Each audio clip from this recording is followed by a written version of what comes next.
So the first thing we're going to need to do to begin filling out our spreadsheet is to go ahead and download and install Google Earth Pro. And if you follow the link I've provided in the PowerPoint, you should be at this web page. Here you can click on Google Earth Pro on desktop, go ahead and download Google Earth Pro on desktop, go through the download and install process, make sure it's available somewhere you can easily access it. I go ahead and strap it to my taskbar here. After we've got it downloaded, we'll want to go ahead and launch Google Earth Pro. So once we're in Google Earth Pro, you can see I've already loaded some stuff up here. But if we were starting fresh, we'd go to File in the top left corner, Open, and you'll see that there's a drop-down menu here. What we'll want to do is go to this drop-down menu in the bottom right corner of the file window and change the file type we're sorting for to esreshape or .shp. So once we're there, since I saved my data in a place I can find it, we can see the esreshape file. We can go ahead and open it. You'll be prompted here to apply a style template to the features that you are loading into Google Earth. Go ahead and hit yes on this. We'll create a new template for now. And here in this window, you can see a lot of the variables related to the data that we're using. So for example, this is the geo ID, this is the unique ID. When we're in this menu, we'll want to go over to color, that tab right there. We'll hit the box next to use single color. And then we'll pick a color here that we can see pretty easily. Red is a good choice. What this is going to do is overlay the streets that we're looking at with a line of the color we're choosing here, so it's a little bit easier to see where they begin and end. So I'm just going to pick red. I'm going to hit OK. We'll save this template. Now we're zooming in, we're going to start to see the streets that we just loaded into Google Earth. So we can see here in red the streets that we've loaded in that we have data for. We're going to be working from this long street right here. It's called Madison Street. We'll plunk our little guy down. The guy on the top right corner here is how you get a good view of the street.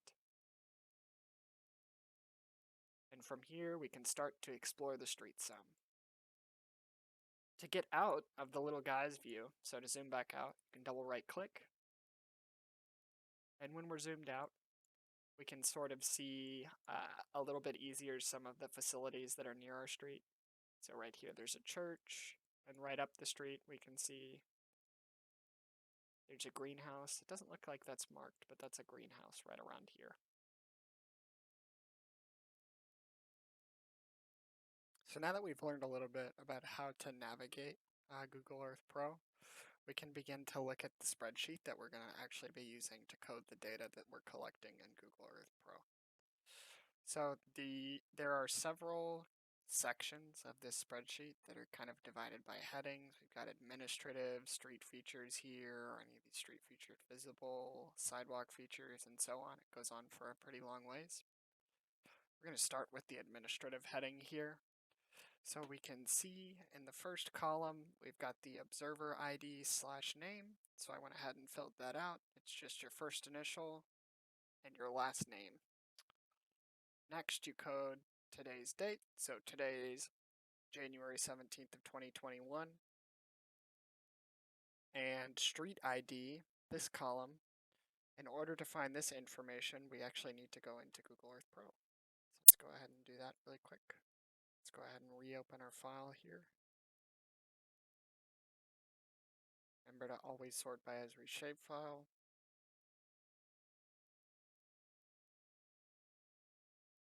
We use this style template. Red again.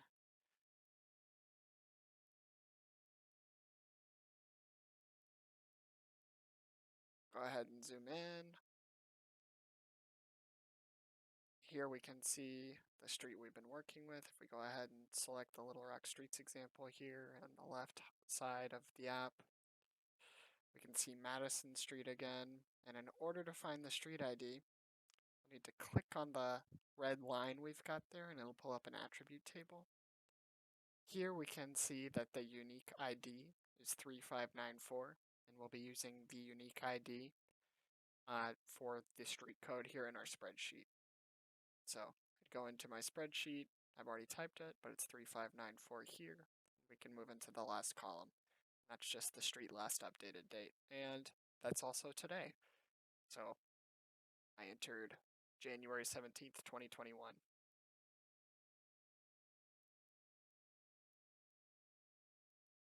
So the first thing we're going to be doing here is taking a look at some of the features of the streets that we are working with. One thing I want to point out here really quickly before we begin looking at the streets is in particular we're looking at individual blocks. So we're not really looking at the entirety of Madison Street here. We'd pick a block to code on. So for example, here we're going to be looking from this intersection to this intersection, the features of the street and the houses in this section of street, so on this block. So if we look at our spreadsheet, you'll see that we've got a whole bunch of columns here. They're kind of asking us questions about our street. And each column is in a section of headings that is asking for a particular kind of thing. So in this first section, we're working with street features. Next, we'll be working with sidewalk features and so on. So we can get right in to our first headings columns and begin to answer questions. You'll notice that pretty much the strong majority of the columns here have a drop-down menu you can work with to be able to list an answer. And it'll cover most things for your street. In rare cases, you may need to add a category to the drop-down, but for our example, I don't think we'll be needing to do that. So let's go ahead and take a look at the street pattern or layout. We don't even need to drop our little guy onto the street to see that this is just a residential street. These are all houses, and this block just ends. It's not a cul-de-sac. So go back into our spreadsheet and say that this is a residential street.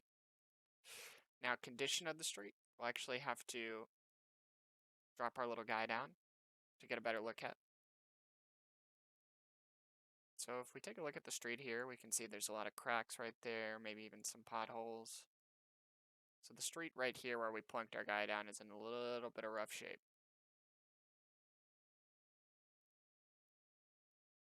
It's slightly better up here, still a lot of cracks, some uneven asphalt. A lot of trash in the street right there. Looks like somebody spilled their trash. More cracks or dips in the street.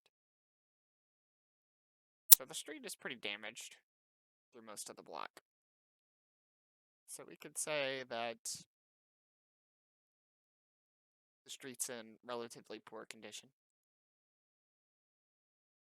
So let's take a look and see if there's any outdoor lighting illuminating the street really quick.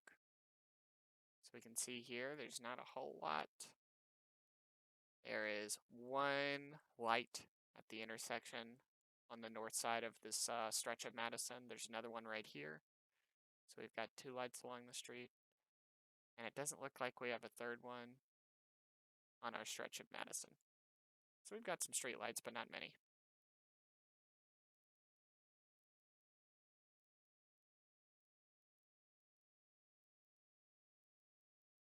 So we could say that there is outdoor lighting illuminating the street. And since we have two blocks or two lights covering the block, maybe about 50% of the street is illuminated. So we could say 50 to 74% here.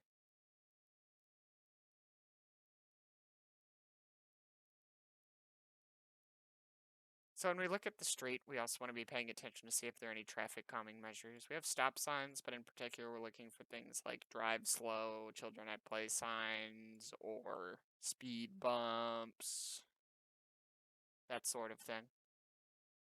Let's take another look back at our spreadsheet. Speed limit signs would also apply here. So you can see I've already filled out a lot of this, but we don't see any traffic calming measures visible on the street in this case. We have stop signs, but that's it. There aren't any speed limit signs here. There are no signs limiting traffic type. There's no crosswalk signs. There's not a bike lane. There are no speed bumps or speed humps. So that'll cover us for our first for our first major section here.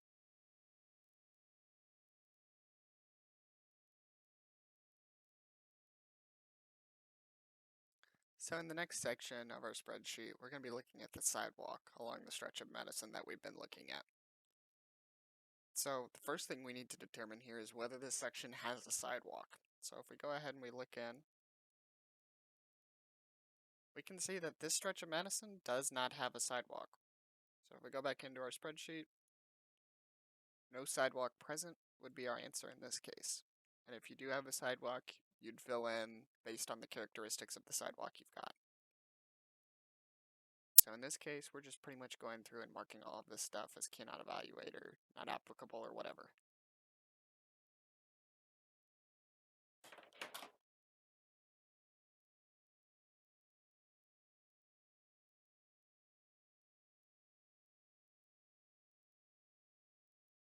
Now we're going to begin looking at the section that deals with the physical disorder of the street. So the first question that we're asked here is whether there's garbage or litter around the street. And we already know from having looked at the street earlier, right here and with a little bit more up the street, there's some garbage and litter along our stretch of Madison. So we would say that there's garbage or litter strewn across the street. We can go back and check and see if there are any cars or graffiti along the street. I don't think we've got any of that, abandoned cars or graffiti that is. And we can see or check the quality of the signs, make sure that the signs aren't deteriorated enough that they're hard to read. But let's look around, see if we've got any abandoned cars or graffiti on these houses. Not seeing any here. None over there, no abandoned cars. None over here. Make our way back down southward.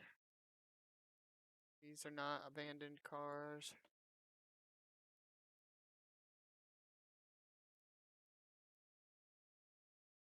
We do maybe have an abandoned house right here, but that's not an abandoned car. Don't see any graffiti, and the two stop signs that we can see are pretty legible. They're not very damaged. So we'd say that there are no cars, no abandoned cars along the street. There's no graffiti on buildings. There's not evidence that graffiti has been painted over, and we don't have any badly eroded street signs.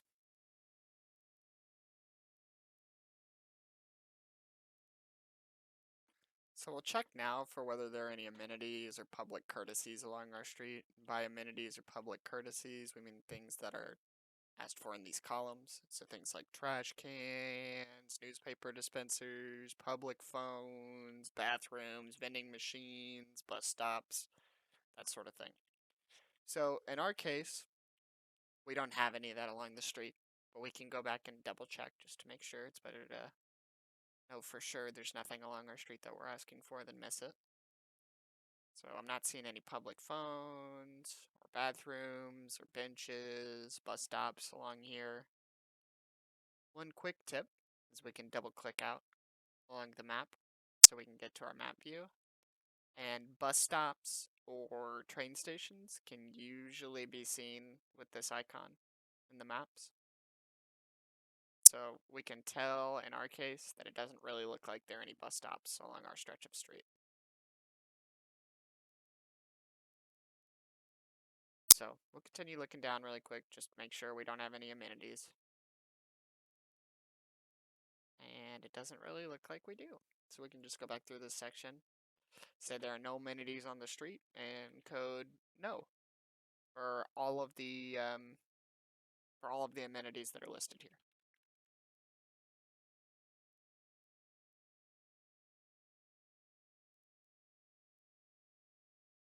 Next, we'll be looking at the types of buildings that are appearing on our stretch of Madison. So we're seeing if there are any industrial buildings, businesses, residential houses, vacant lots, churches, playgrounds, those kinds of things. So I know since I've looked at this street that we don't really have anything beyond residential houses on our stretch of Madison. You can check this yourself, look around as I'm going down on the street viewer here. But we don't have anything beyond residential houses on this stretch of Madison. If you scroll further out, you can see that, as we mentioned earlier, on a different section of Madison that we're not looking at for right now, there's a greenhouse. And down to the south a little bit, this building right here is a church. But They are not in our stretch of Madison from this intersection to this intersection, so we're not worrying about them. So everything that we've got is a residential house. So we would say, yes, we've got residential. No, we don't have any commercial business. No, we don't have any industrial buildings like warehouses or factories. We don't have any vacant lots. We do not have any schools or churches, and we don't have any rec facilities.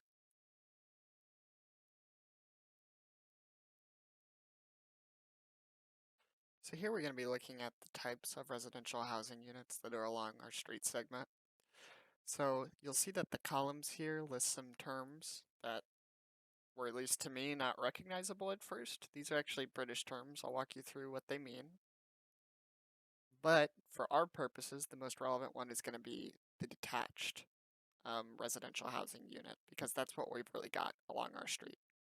So a detached residential housing unit is kind of just a single family home. A semi-detached one refers to a duplex. A terrace, I believe, means a townhome. A mansion block refers to a public apartment. Low-rise private flats or low-rise apartments. Low-rise council estates are low-rise apartments that are public housing or Section 8 housing.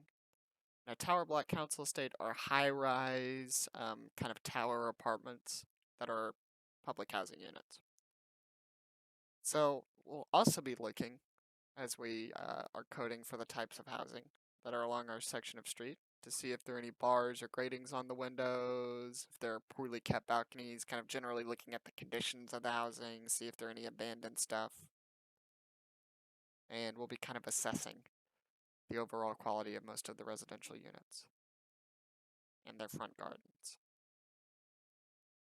So let's go ahead and take a look. We know we don't have any apartments or townhomes along our section of Madison. Let's plunk our little guy down. We've really only got detached units here. But we can pay attention to whether the houses have bars or grading, and also look at the condition of the houses. So if we take a look at this place on the left, I don't really know what this distortion over here is about, but we can see that this house is boarded up, maybe a little bit burned or badly damaged. I don't think there's anybody living in that.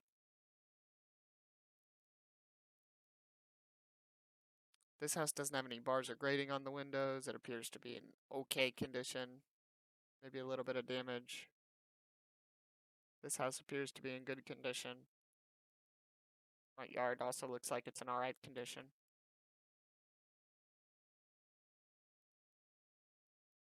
Let's take a look over here on the right. We can see this yard looks like it's in good condition. The house itself looks like it's in good condition. Looks like maybe we can see some bars along this window here. That looks like it's a bar.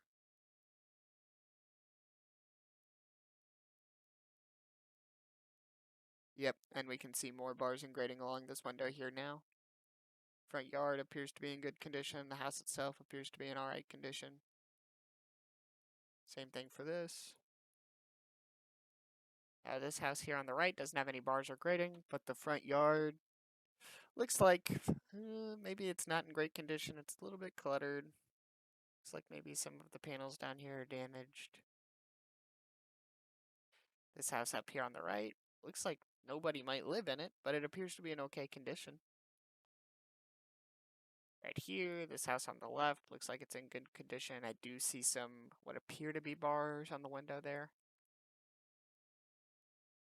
And this house right here finally does have a little bit of clutter in the front yard. Looks like it's in okay condition, but there's some newspapers all over the front yard here. And this house right here on the right has some clutter in the yard, maybe some trash. They've got this futon or something, but it looks okay generally. I think it has some bars on the front door. So when we go into our spreadsheet, we'd say that we do have detached units visible.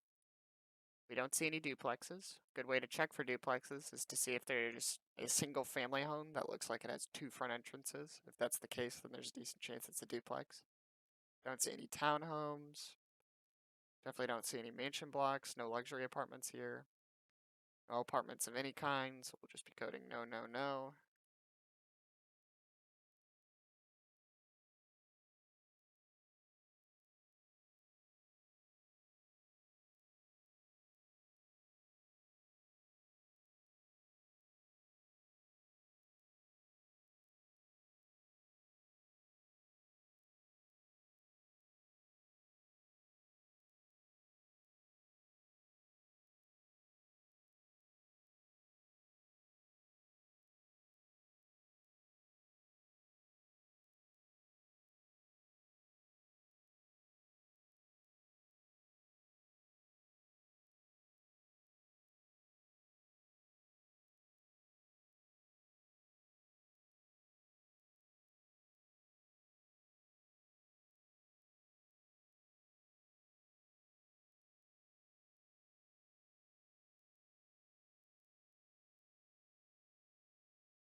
In this next section of the spreadsheet, we'll be looking at the way institutions or businesses are present on the street, and in particular, what kinds of institutions and businesses are there.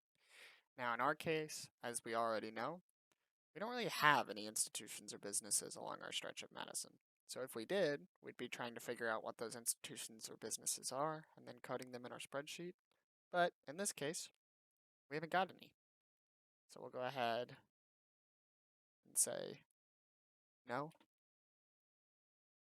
No to elementary school or secondary school, no to daycare, no to library, no to health or social services, no police or fire department, no leisure center, no organic grocer, no corner stores, no butcher shops, no fast food, no pubs, no boutiques.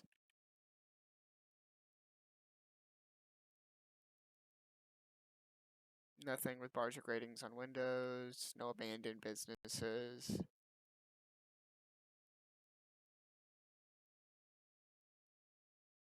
None with metal fencing.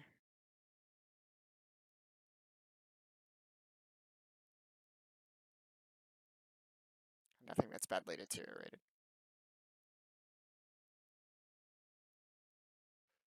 Now we're going to be checking what kinds of recreational facilities are present on our street, and then recording what kinds based on the spreadsheet. Now, we already know that on our street, we don't have any recreational facilities. We don't have anything other than residential houses. So if you had some, this would be a section where you'd want to pay close attention to what kinds of recreational facilities you've got and to your answers based on those. But in our case, we haven't got any. We're just going to write no again for everything. Don't have any playground equipment, no sports, nothing here but houses. Definitely no pools, no rec center. No tables or grills. Oops, got a little ahead of ourselves.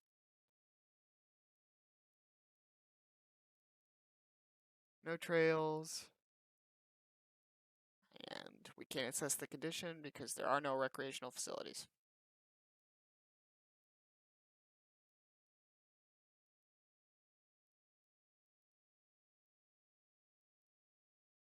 So in this next section of the tutorial, we're going to be taking two sections on at once. And the first one is vacant lots and open space. We can just knock that out of the way quickly. On our street, we don't really see any vacant lots or open space. We've pretty much got houses or driveways on each lot.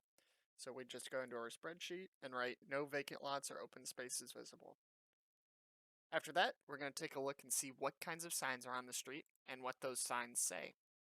So there are a couple signs on our street. We'll go take a look at the street and see what exactly of the signs listed here are visible.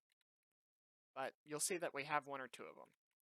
So let's go take a look. One thing we'll be looking for in particular is advertisements, signs in multiple languages, and also like beware of dog signs, or like community organizing signs. So we can see here on our first house on the right, we've got two signs. The first is a beware the dog sign, and the second is a no trespassing sign. For our other houses, we're not really seeing too many signs. Although, if you take a look at some of these houses, you might see some signs advertising security systems. I think a few of our houses here have advertised ADT security systems. Here's our first ADT security system, this house on the right. If it ever comes into focus, there it is. There's an ADT security sign right there. And if we keep moving, we're not really seeing many more signs. We might have another security system or two on this street. But for the most part, we've only got the one house that had the beware the dog and the no trespassing sign. So let's go back into our spreadsheet. Let's go to the start of the signs section. The street does contain signs. We don't have a neighborhood crime watch sign visible. So we just say that there is not visible here. We do have some alarm and security system warnings. So we'd go ahead and say visible there. We have a beware of dog sign here. We don't have any thanks for driving slowly signs. We don't have any littering signs. We don't have any advertisements. So we'd say no on all of these advertisement categories. No signs in multiple languages. No educational or inspirational signs. No drug-free zone signs. No signs for children playing. No play priority area signs. No pet litter signs. No community activity signs. And we didn't really see any signs that are illegible. And we didn't really see any signs that have been vandalized. So that covers us for these two sections. We're now getting towards the end of our spreadsheet. We're coding our last few sections, and this section deals with whether there are people visible on the block or our section of Madison Street, and what we can tell that those people are doing insofar as that's possible. So on our section of Madison that we've been working on, we don't actually have any people. There's nobody visible in yards. There's nobody walking on the street. That said, I'm going to show you a quick example of somebody walking about a block down from us, just to tell you what I would do if I saw a person. So we're about a block down on the south side of Madison. We're on a block that we're not coding for. We can see a person just walking here. This person appears to be walking somewhere. They're not, that doesn't look like they're loitering. They're clearly mid-step here. So on Madison, we wouldn't say there's anybody. However, for that person, we wouldn't say they're loitering. We don't see any children. It does look like that person is walking to a destination, so if we were doing this section of Madison Street, we'd say a person walking to a destination is visible. However, since we've got none on our section of Madison Street, we're just going to say that there are no people visible on the block face, and code no people visible for all of our sections here.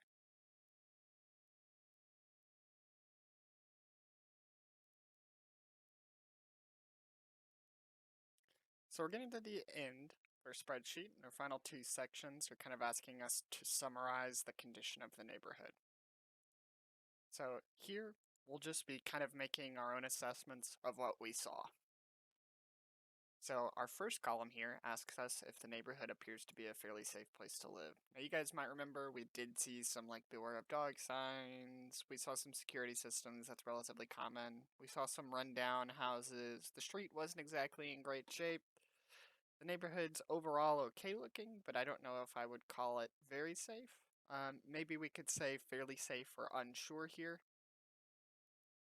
I would feel safe walking in this neighborhood at night. I would definitely say unsure here. It's not clearly safe, it's not clearly unsafe. Part of our street was a little bit run down, but there's not very, very obvious red flags to me.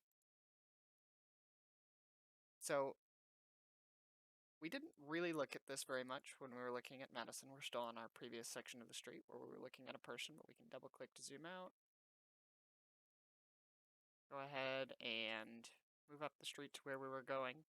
And I'll tell you guys now, there are no luxury cars on the street, but we can go ahead and check. So we're not really seeing any like Mercedes or BMWs or more luxurious cars on the street. We're kind of seeing a lot of pickup trucks. These appear to be pretty nice pickup trucks. I don't know if I'd call them luxury cars, but lots of pickup trucks. Some other kinds of cars, a few sedans.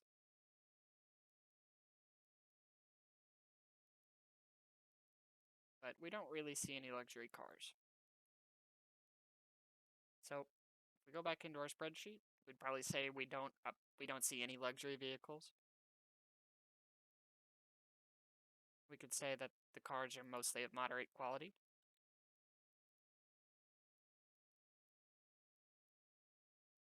It's hard to say whether these people are poor or kind of lower middle class. I would probably say that they're of moderate means without knowing much about the property values in this neighborhood. I would probably say that I wouldn't like to live in this neighborhood.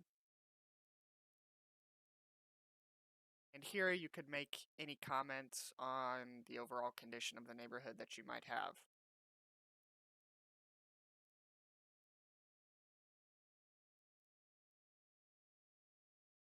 For the final section of our spreadsheet, we're going to be looking at the characteristics of the Google Street Viewer itself.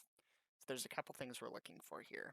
And the first of these would be the weather at the time of recording, the time of day, and then importantly, if there are any inconsistencies in the viewer itself. So inconsistencies would include things like distortions in the images, and also things like footage taken at different times of day in our viewer. And I'll give you a quick example of that really fast in our viewer. So we're at the north end of our block here, kind of at the end of where we've been recording information for our spreadsheet. We can see we're right at the intersection, and if we take one step forward, first notice that there is kind of an overcast, maybe late afternoon day. One step forward, all of a sudden, really sunny, different time of day, people out and about. This would be an example of an inconsistency, and if we were coding for this part of the street, we'd want to flag this because this is an inconsistency. I'll point out a small distortion as well in the Google Street Viewer so you can see it really quick. But if you guys remember by the abandoned house, looks like we have a little bit of a distortion in the image. Kind of looks like there's smoke or something there. Doesn't quite look right. So if we go back into our spreadsheet, we would say that for most of our street, we take a look around, pretty overcast day. Sunny, but there are some clouds. Could say that it's sunny with clouds, probably. The Google Street View appears to be like, to me it looks like morning, but it's a little bit hard to tell. You could write unable to evaluate here. There is an inconsistency on our street, and it's the little distortion. So if we were describing this, we could write distortion by abandoned house near the corner of Madison and 11th. So let's describe it really quick.